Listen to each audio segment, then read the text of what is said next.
Hi everybody and welcome back to the channel. Today's subject is a little bit different but ties in nicely with Survival Instinct's riding video.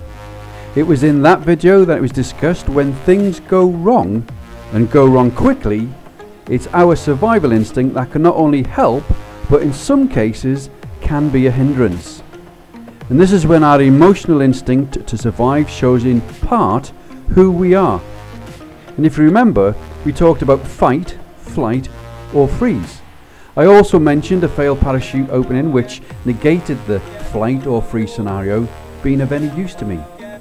I will now take a few moments to highlight how you as a rider can control your emotions in a time of crisis.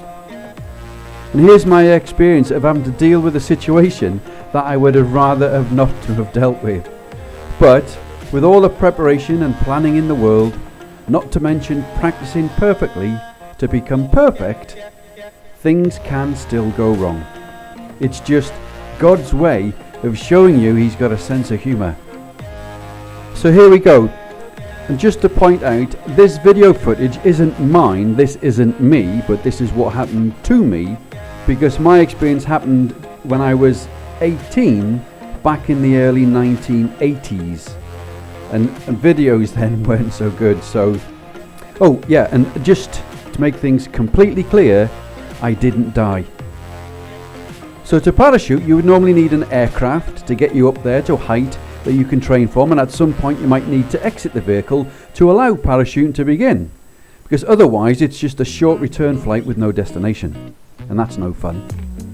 And when the pilot is ready to release you, they will cut the power to the propellers and allow the engine blast and turbulence to reduce so it's easier for you to exit the plane.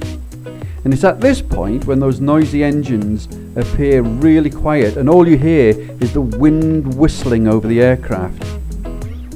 Then you fall out of the airplane and gravity takes over and terminal velocity is around about 120 miles an hour when your chute is not open, and you accelerate really quickly.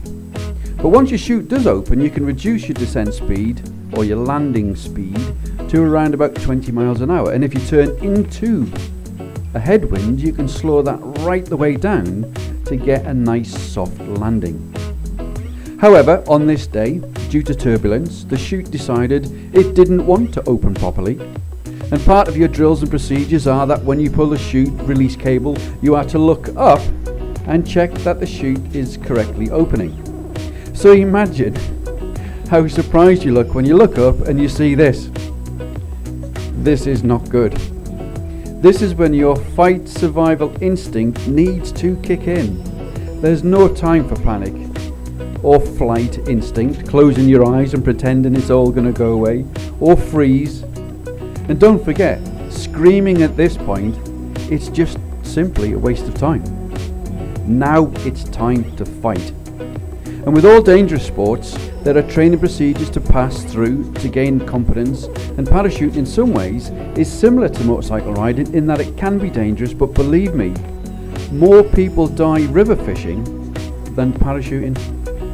So why are people dying from motorcycling? Is it because we don't train or practice at the right levels enough? Is it because we don't think about what can or might go wrong? Is it because we've never faced a survival instinct situation and don't realise that it can be very useful to understand just how you will react in an emergency situation, just like the rider at the bend in the other video? So this parachute didn't open, and you're aware now that you have limited time before you are reacquainted with Mother Earth. She's not going anywhere. Now it's time to block out the worst case scenario and get to work. The job here was to untangle the chute cords and enable the chute to fully open. And by simply trusting in your training and applying a calm but urgent response, the challenge is now you versus gravity and time.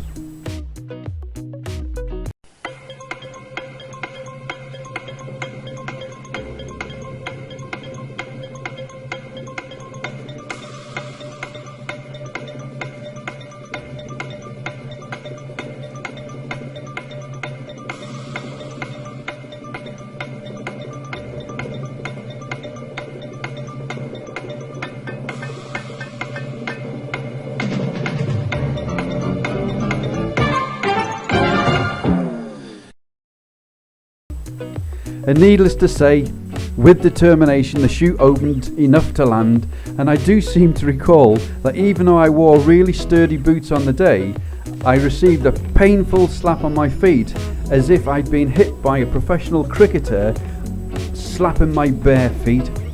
And as I stood up, my feet were on fire and I was hopping around like Wile E. Coyote with his feet on fire. So, having not died, I then packed up the parachute, returned on foot back to the training centre and performed a debrief. An hour later, I was back up in the sky. Is it not our duty and respect to ourselves and others to at least understand the dangers and make sure that some efforts to understanding how you might respond should a survival instinct situation arrive? And after all, you might not be the one to have the accident, but might need to assist someone who has. It's just a thought. I hope you've liked this different video, and if so, please like and subscribe, and not forgetting to ring that bell for notifications of the next one. And when you are riding or planning to ride, think about your safety, think about safe riding, and remember, if things don't go right, don't panic. And if you do survive, we'll see you on the next one.